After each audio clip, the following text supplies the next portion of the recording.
mildewed from the damp of the boathouse where they were stored.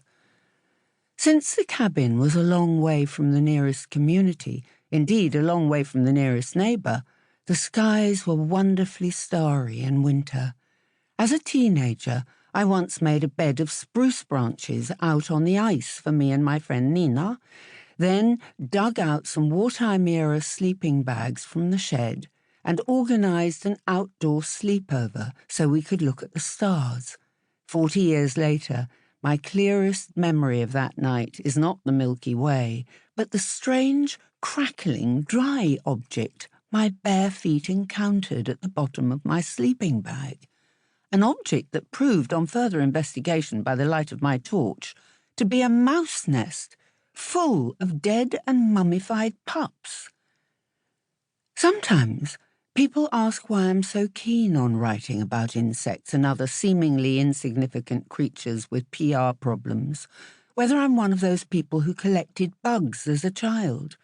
I'm not, but I was lucky enough to grow up in a family that spent a lot of time outdoors as a matter of course, and was interested in the stories and language that describe the relationship between us and nature, past and present. And a family that allowed me to be curious and tried to answer my never-ending questions about how everything fitted together. Curiosity and a capacity for wonderment are also important to me as a scientist. Since I am a professor of conservation biology, the science that studies threats to biological diversity and ways of dealing with them, I've wondered a lot about how to get people to appreciate the natural world around us so that we'll all want to take care of it too. This book is my attempt at an answer. I want to show you all the things that the wonderful natural world does so that you can see what's at stake. And I want to point out the paradox in our creative relationship with nature. We have made use of it, but our ability to exploit the benefits of nature also risks undermining the very foundations of our own existence. Introduction: A Hornless Rhino. Some years back, I attended a science conference in Dublin. In between lectures about pollination and malaria mosquitoes, I took time out to visit the city's Natural History Museum, the National Museum of Ireland. I love museums, and this one was especially interesting. Cases containing insects collected by Darwin himself. The skeleton of a giant red deer, its antlers broader than I am tall, a melancholy monument to an extinct species. An exhibition containing several hundred astonishingly delicate glass models of marine invertebrates created in the 1800s by German glass artists, the Blaschkes.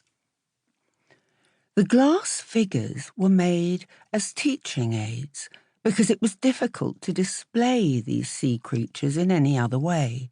Sea anemones and soft corals tended to end up as shapeless, colourless lumps in the bottom of a jar of formalin.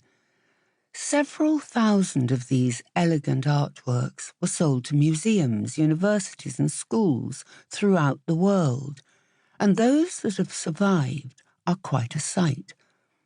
But what really sent shivers down my spine was a stuffed rhinoceros. A rhinoceros without horns. In the place where the horns should have been, there were just 2 holes in its dark skin, which allowed me to see straight through into the rough yellowish-white cotton canvas beneath. Beside the mutilated animal was a plaque. The museum apologised for the appearance of the rhinoceros and explained that the horns had been removed owing to the risk of theft.